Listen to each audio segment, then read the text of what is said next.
na mutima evanzavye abire na guzanari so abire tine program abantu tubakunda kanisa kuno gira ngo icyo kibiriho abantu babiri bari mu kanisa biro bakabire bahurire ekibaganga boko batubira ntubagambira nyaburamo musasirane nyaburamo mukundane.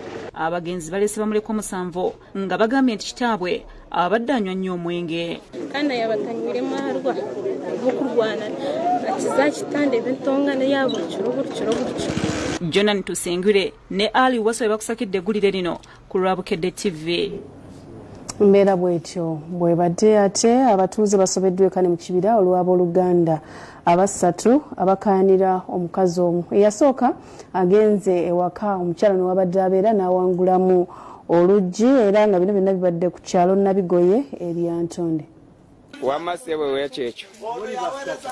Abasajja basatu nga bonna ba Luganda bafunye obutakkaanya lwa mukazi omwo. Enkayana zino ziri ku kyalo Nabigoye Kaliro mu disitulikiti ey'Eryantonde. Wabaluseewo enkayana eziviiriddeko n'okumenya omulyango gw'ennyumba y'omukyalo ono ne batwala oluggi nga kati asula mu kyangaala n'abaana be bana. Kitegeerekese nti Grace Nuwajirwa yafumbirwa Huzairo Kamoga era nti bamaze emyaka 12 mu bufumbo mwe bazaalidde abaana bana. Nowe neba kampulira abantu ebweru basula batambula ate si babasanga nga balina emiggo n'amajambiya basula kunju bangwiridde. Naye oluvannyuma lwa Kamoga okutandika okulowooza nti baganda be balina enkolagana ey'omukwano ne mukyala we yatandika okulwanagana n'omukyala ono era omukyala n'amulumako ennyindo ensonga ne bazitwala ku poliisi y'e Kaliro. Nanuma ennyindo naye nze kyemmanyi obulungi abo abavubuka baganda bange bannemeseza amaka gange nabagamba omukazi oba muwulira mumwaga mumutwale nze sijja kubaako naki na buzibu bwonna.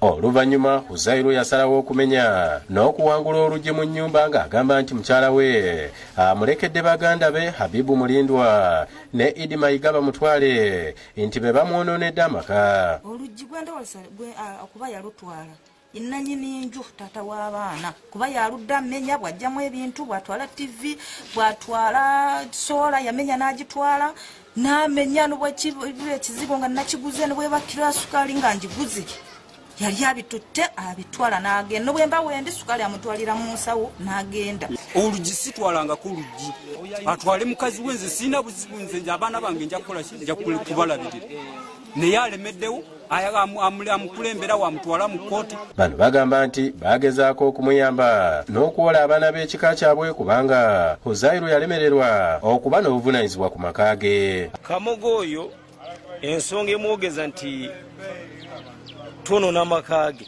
obanze nnyo n'amaka ge kwogera mazima akoze awanga naye emyaka 13 naye nga ambonyabonya amutulugunya butulugunya tamulabirira nga omanyi abakyala mubeerawo nakulabirira oba kuweebwa naye mukyala we talina kyamuwa abaana talina kyabawa tabasomesa tabawa kyakulya tabambaza tabajjanjaba.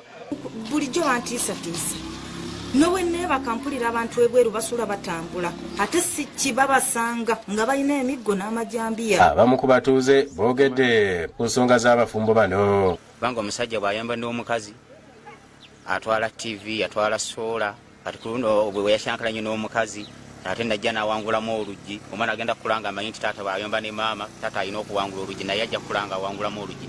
Ne lwekyo nsaba bannange taasa amakaabo nga gano pulogulaamu gitekewo mutaasa abatuuze baffe bano. Obusungu bwonoonye ebintu by'abantu bingi oba oliawo obuviiriddeko ddala n'abantu okukola ettemu erisussaawo. Osi w'e Kaliro Abe Wabwire ayogedde ku butakkaanya buno. Netusamaninga omusajja najja ne tubimubuuza ne yeegaana. So mu mbeera eyo ne tubanga okunoonyeza ku kyagenda mu maaso. Sunday William yakusakidde eggulire lino ku Lwabukedde TV.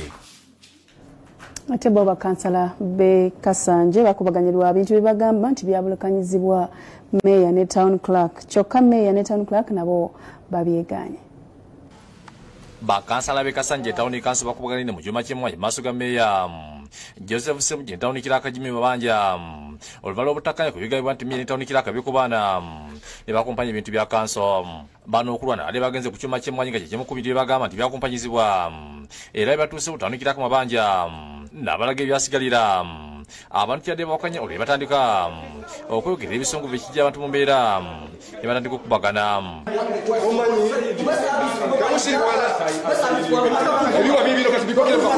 Okulwana nga kuluta akaseera nga beeyogerera ebisungu bikiresa abantu ne batandika okubataaza.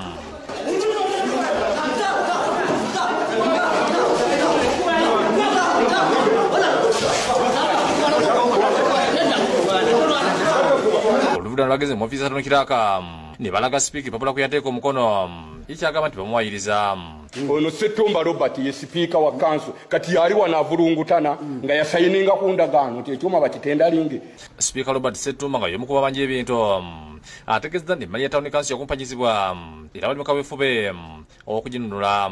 Meeya okwogera bikoleddwa biva mu nsawo ye mpozi nga naze buwandiike document tuziina nga tuyisa ssente ku bintu ebimu ebyenjawulo omwali okugula amadirisa omwali neminati weeri awo nga tugamba tukole force an account tugule amadirisa tugamalewo. Meeya Ssemujju alambuludde ku bye bakoze ne batusiga omisanje naddala ebyenkulaakulana. N'eddwaliro eryogerwako eddwaliro tekuli ssente za gavumenti yadde nusu. Eddwaliro nze nalizimba ku ssente zange. Agambye nti embeera etusiza bakansala okulwana ayitadde ku byobufuzi olw'abantu abekubaana abaagala okwolona erinnya lye. Abantu abo bagezaako okuteeka mu sipiika ne kanso amaloboozi amangi nga banoonya banjogereko ebiyinza okunsuula. Tawunikirako mabanja akisiza nti ebintu webiri n'asamba gye ebigabiza ebitingana byabulankanyizibwa. Eyo tukedde ebintu tubyetegereza noka tugirabye ebimwe byakasoye tubirabye n'amadisa tugali omukozi n'abagamaliza ne tipa yaffe ebyuma ebyali mu sisimu gye baali bateekamu nga nnafu kati kola eri muli kati bwebeera ennafu ndateekamu ebyuma bye era sisitimu agibalaze olw'okuba tibamanyi kiki kiba kyabalaga balowoozezza nti ebyuma yabikyankala naye ebyuma sisitimu yonna weeri. Yudaya Namyalo yakusakidde eggulu eno ku Lwabukedde TV. Ezo sente ze baba bamutunda bannakasange nadda wassebo. Ewaawo weebale nnyo munnaffe ne Bukedde ow'olunaku olw'enkya bw'ati bwafaananye era y'ono andi mu ttaano ali ku nnusu 10 lwokka ate ng'alimu amawulire mangi amanyuvu gotasaanidde kusubwa era ng'akulembezza omutwe ogugamba Museveni aleese General Mukambwe mu Kampala wano bakulaze entalo zaalwanidde oba zaadumidde Somalia songa n'ensonga ezikwata ku mugenzi Zebra. Lwaki abasirikale babadde akolagana nabo bamwefuulidde? Ensonga zonna ojja kubuuzisangamu muno so nga akasatiro olw'abantu ababuzibwawo muno emulimu ebifaananyi by'abantu ab'enjawulo abazze babuzibwawo era ng'abantu abasinga beebuuza batwalibwawa. Abakristaayo bagadde ekkanisa y'ebuwambo n'amawulire amalala mangi agali mu Bukedde olunaku olw'enkya ali ku nnusu 10 lwokka keera omwegulire ofuuke mumanyi katuumule tugenda kudda n'amalala tobaawo.